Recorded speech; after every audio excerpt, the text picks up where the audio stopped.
Today on Troopy Travels, we're at Nerragunda on the New South Wales south coast, old gold mining area from the 1860s. We're going to head into Comans mine. Now Coman was a quite industrious person. He thought there was gold here, but he couldn't really find it and he ran out of money, so he needed an investor. So Coman, being the much better con artist than gold miner he sprinkled some gold around, and that showed an investor that there was enough gold here for them to invest their money. We're going to go in and look at what this investment created for Coman, but it didn't create any gold. There was almost none here other than what Coman spread around. We've got a bit of a bushwalk. It is somewhere that was heavily affected by the 2020 bushfires, or 2019-2020 bushfires. Let's go in and have a look. The track has got very overgrown after the 2019-2020 bushfires. One thing that did remain is the little can here where you can leave your notes. Now, some people have left notes. There's a little notebook and a pen in there. We have one here that says, "Watch the leeches." And being that it's rained for 4 days. If you hate leeches, do not go any further. Watch the leeches. Now further down here we'll get to the mine proper. There's an old rock stamper, some engines, most of which is from a bit later times than when Coman was here. It was reopened in the Depression years when some desperate people were out trying to find any way to make a dollar. Once again they found there was no gold here. There's also what appears to be an old digging or shaft. I'm going to try and crawl in there and see where it actually heads and what is in there. So let's go down and have a look.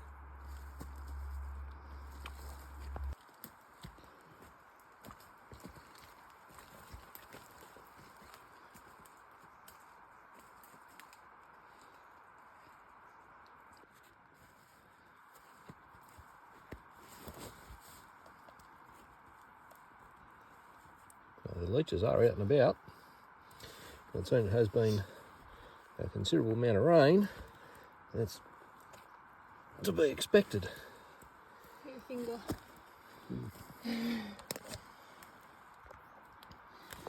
to get this big bugger off my boot.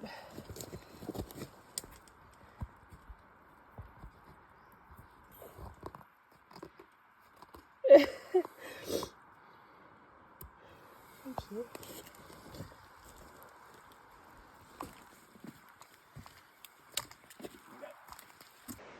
Okay, so as you'll see over on the opposing bank, there is very few trees in certain areas, and that's all a result of gold mining operations here over the 1860s through to the Depression era. So all this ground I'm standing on now has been built up primarily to run carts out. Up a little bit further we'll see the remains of the tracks that ran the carts out. But you can see all this shale all along here that's been dug out of this area here to give us a bit of a cutting to run the gold out that they never found. Okay. Now here's our first look at the old little tram tracks that we used to cart all the material they dug out for processing. And once again, this whole little track we're on is all with using excavated material. The mine site is just down the hill, down in there. We'll go down and see what's left after the fires. Okay, so here we have the mine site proper. There was a shaft went into the mountainside there. They dragged out the ore. We had this rock stamper here, which would crush the quartz, and then the ore that was left over would be shipped out for processing if they found gold, but very, very little gold was found here. I will include a couple of photos in this of what this was like before the fires. So when the rock stamper was still standing upside down. But most of this is Depression era gold mining equipment. If you look back over here, we still have a petrol engine that would run the operation of the stamper. And once again, I will include a photo of this prior to the fires.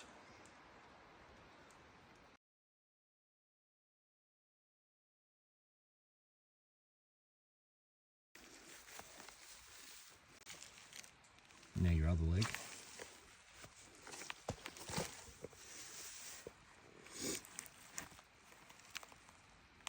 The goal behind our endeavours today has been several years ago. I found this little crack in the ground. I figured there was some sort of diggings under there. We're back recently, and once again it piqued my interest, but we didn't have any torches with us, so we've come back today. I'm going to climb on in there, and I want to shine a torch in there. I can see it heads back 5 or 6 metres, but it disappears into dark. I'm going to go in and find out where this mine, that's probably been like this for the last 100 years, find out where it heads, what's in there. We'll go from there. Okay, we've got all the safety gear on, headlamp. Going to head in backwards. It does open up, I can see with the torch, it opens up once I get in there. And yeah, I'll be back soon. Good luck.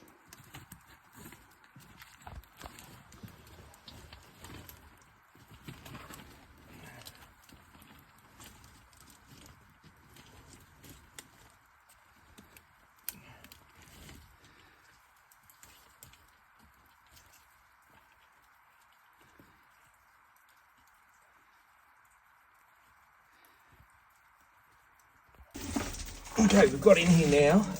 We've had considerable amount of rain, so we have all this water dripping through the entrance.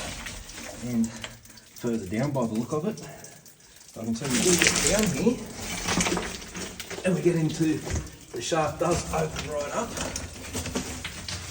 making me feel like I should have bought gum boots. And have a look at this. Based on the entrance, I'm fairly confident people do not come in here overly often. So I'm going to go for a wander and see where we go to.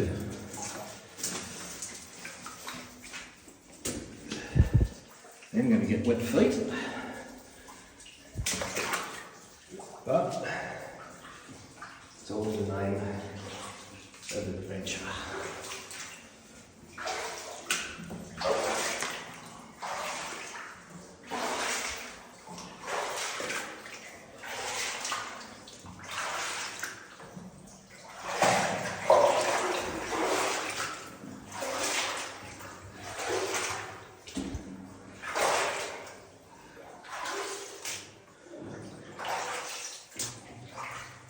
As I now get this far, it's my guess that they were looking for quartz-bearing gold. Now you can see just here, I have drilled in another spot. Up there's been a drilling. Do have marks there that's been drilled in. Once again up here, and that's a bit of quartz they've found. I'm saying by digging in there they've found no gold and decided they were wasting their efforts. There's no very limited quartz up through here, which is where in this area they would have found the gold.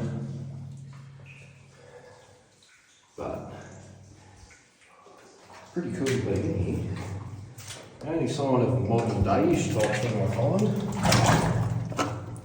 is a Jim Beam can. Look at that.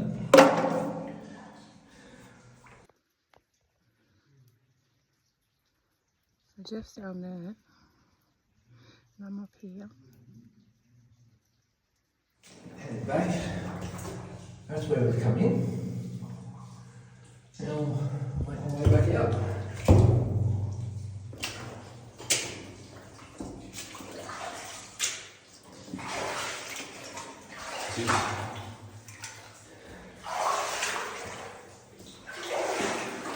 very much an 1860s to early 1900s type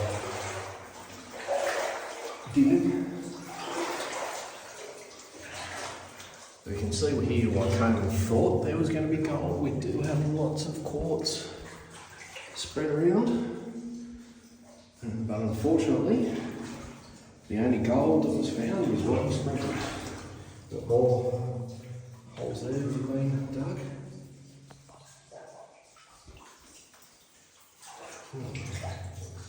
We'll head back now. Just go out. So, been pretty cool to be in there. Back through you've got all the raindrops seeping through. So we have, as I said on the way in, quite a lot of rain.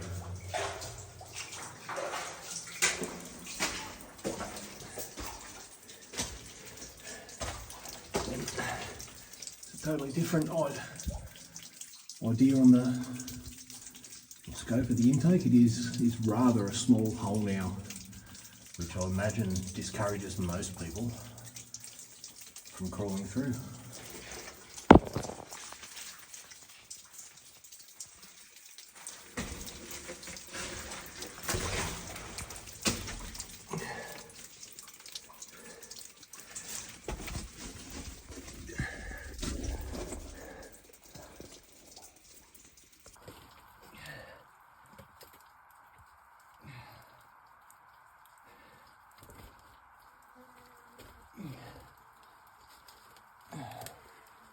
Not many people go in there. Yeah.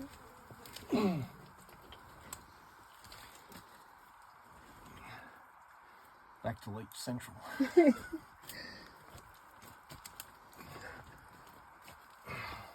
That's pretty funny. Okay, full of water, but that was fun. Yeah, that's good. What do you rate it?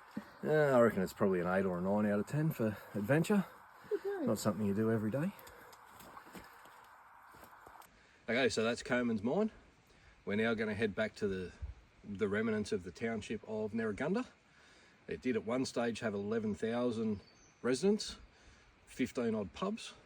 There's now very little left. Any of these historical buildings were burnt out in the 2019-2020 bushfire. There is what remains of an old church there, but there is something very interesting, which is Australia's oldest particular type of monument. So we're going to go have a look at that. Here we are in Nerragunda Township proper. This is where there was 11,000 people living, 15 pubs, a whole heap of buildings. They are long since gone. There was, until the fires, these piles of dirt here were the old general store. It's now long gone, along with most of the other buildings. We've got a new fire station there. But what's interesting about the town is this monument behind me. Now, way back in the 1860s, when bushrangers came into town and started robbing passers-by, we had a local constable, Miles O'Grady, dragged himself off his deathbed with probably cholera. He came out, he shot and killed one of the bushrangers before himself being shot and killed. Now that was not unusual for that time in Australia. What is unusual is this monument here is the oldest monument in Australia built to a fallen police officer in the line of duty, and it still stands to this day. I won't bore you with too many details of Nerragunda. You can Google those to your heart's content, but something very interesting and part of the local history and Australian history. Thanks for watching Troopy Travels. You can see us on Facebook and Instagram. Hit the follow if you've liked what you've seen. We do have more gold mining expeditions coming up. So remember, on Troopy Travels, not all who wander are lost. Till next time.